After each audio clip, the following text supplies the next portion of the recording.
KTM 390 starting problem था, तो हम लोग ने मोटर खोला, पहले चेक किया स्टार्टर मोटर।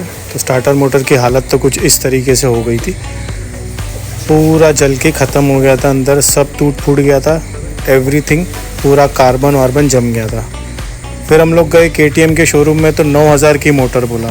तो हम लोग ने डिसाइड किया कि हम लोग डोमिनर 400 की मोटर डालेंगे, जिसका प्राइस 2400 था। अब ये मोटर का अलग बात ये है कि इसका जो कलर है वो ब्लैक कलर का आता है और KTM की मोटर सिल्वर कलर की आती है। अब ये देखो स्टार्टिंग।